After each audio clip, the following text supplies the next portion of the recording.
فرمایا کوئی شخص ہرگز مومن نہیں ہو سکتا جب تک وہ ان چار باتوں پر ایمان نہ لائے۔ اب یہ بہت بڑی فکر کی بات ہے کہ آقا علیہ الصلوۃ والتسلیم نے جب ہمارے ایمان کی تعریف بیان فرما دی کہ اس وقت تک بندہ صاحب مومن نہیں ہو سکتا، صاحب ایمان نہیں ہو سکتا کہ وہ جب تک ان چار چیزوں پر ایمان نہ رکھے۔ کان توجہ کی طرف جاتے ہیں، دماغ عقل سوچ اور فکر کی طرف جاتے ہیں کہ آقا علیہ الصلوۃ والتسلیم کے فرمان کا مقصد کیا ہو۔ آقا علیہ الصلوۃ والتسلیم نے فرمایا یؤمن باللہ، ان چار میں سے پہلی چیز یہ ہے کہ بندہ ایمان لائے اللہ پر، اللہ کا ہونا مانے، اللہ کا ایک ہونا مانے، اللہ کا واحد ہونا مانے، اللہ کا قدیر ہونا مانے، اللہ کا غفار و ستار و تواب ہونا مانے، یعنی اللہ تبارک و تعالیٰ کو اس کی ساری صفتوں کے ساتھ مانے۔ یہ پہلا تقاضا ہے ایمان کا۔ اور دوسرا تقاضا یہ ہے وَأَنَّ اللَّهَ بَعَثَنِي بِالْحَقِّ، بندہ یہ مانے کہ بے شک اللہ تبارک و تعالیٰ نے مجھے، یعنی آقا علیہ الصلوۃ والتسلیم اپنا بیان فرما رہے ہیں اپنے لیے، فرمایا کہ مجھے اللہ تبارک و تعالیٰ نے حق کے ساتھ بھیجا ہے، اس پر ایمان لائے۔ یعنی آقا علیہ الصلوۃ والتسلیم کو رب تعالیٰ نے جتنی بھی خوبیاں عطا فرما رکھی ہیں یا جو رسالت کی خوبیاں ہیں، ان خوبیوں کے ساتھ، ان صفتوں کے ساتھ آقا علیہ الصلوۃ والتسلیم پر ایمان لانا یہ رسالت پر ایمان لانے کا تقاضا ہے۔ اگر ان صفات میں، ان تقاضوں میں، ان خوبیوں میں بندے کے اعتقاد میں کوئی کمی آ گئی پھر بھی ایمان سے خالی ہے۔ جیسا کہ آقا علیہ الصلوۃ والتسلیم نے فرما دیا کہ بندہ ہر شے سے بڑھ کر، حتیٰ کہ اپنی اولاد سے بڑھ کر، اپنے مال سے بڑھ کر، ساری کائنات سے بڑھ کر مجھ پر ایمان لائے اور مجھ سے محبت کرے، تب جا کر وہ صاحب ایمان ہوگا۔ یہ ایک صفت ہے آقا علیہ الصلوۃ والتسلیم کے ساتھ محبت کی۔ جب تک ایسی محبت نہیں ہوگی ایمان کامل نہیں ہوگا۔ اگر یہ صفت موجود ہے کہ ہر شے سے بڑھ کر، اولاد سے، مال سے، تمام خلق سے، ساری کائنات سے، ہر شے سے بڑھ کر آقا علیہ الصلوۃ والتسلیم کی سینے میں محبت فروزاں ہے تو ایمان سلامت ہے۔ یہ دوسرا تقاضا ہے۔ اور تیسرا تقاضا آقا علیہ الصلوۃ والتسلیم جو بیان فرمایا وہ یہ ہے، فرمایا وَيُؤْمِنُ بِالْبَعْثِ بَعْدَ الْمَوْتِ، بندہ اس بات پر ایمان لائے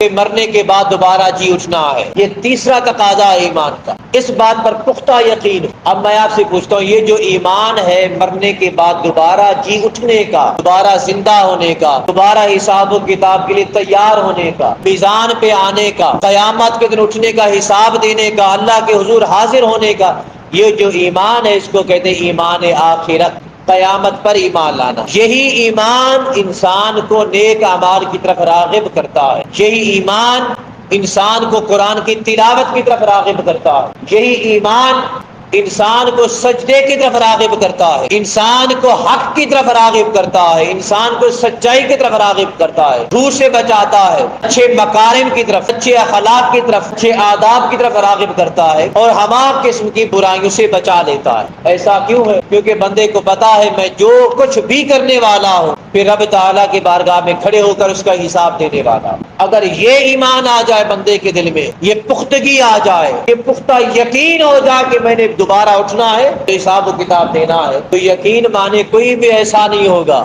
جو راہ راست سے بھٹک جائے، رب العزت کی راہ سے گمراہ ہو جائے، جنت کی راہ کو چھوڑ کر جہنم کے راستے پہ چلا جائے۔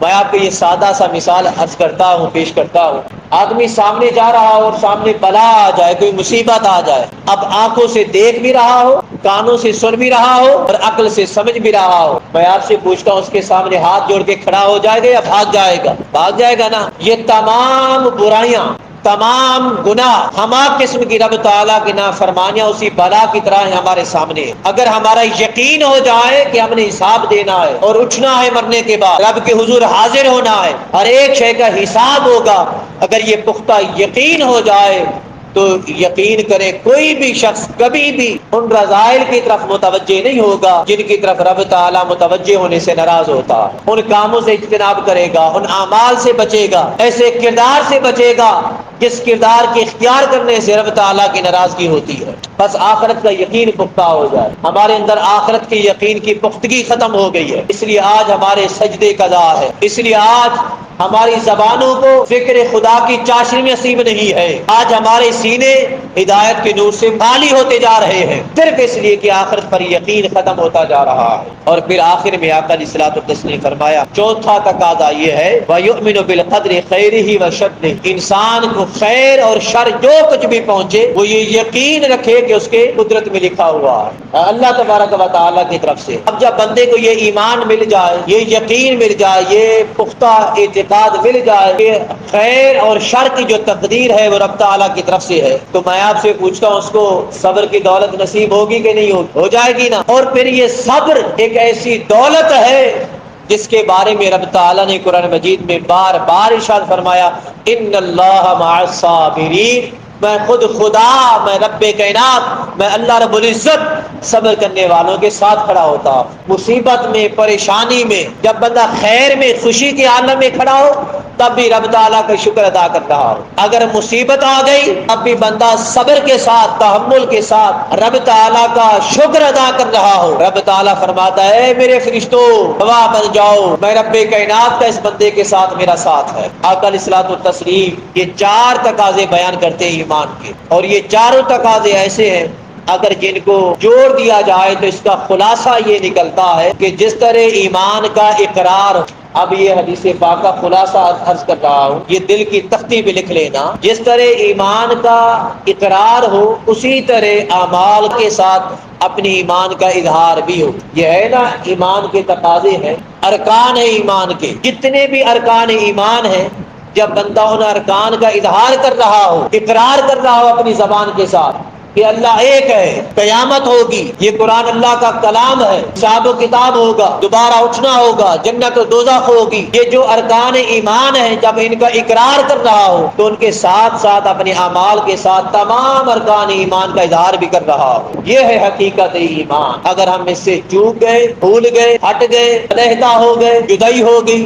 تو پھر ہم نے حقیقت ایمان کو نہیں پایا۔ سو دعا ہے رب تعالیٰ اپنے ایمان کے اقرار کے ساتھ ہمیں اعمال کا اظہار بھی عطا فرمائے۔ رب تعالیٰ نے قرآن مجید فرقان حمید میں ارشاد فرمایا، وَبَشِّرِ الَّذِينَ آمَنُوا وَعَمِلُوا الصَّالِحَاتِ أَنَّ لَهُمْ قَدَمَ صِدْقٍ عِندَ رَبِّهِمْ، ایمان والوں کو ایمان کے بعد نیک عمل کرنے والوں، فرمایا ایمان والوں کو اور نیک عمل کرنے والوں کو خوشخبری سنا دو۔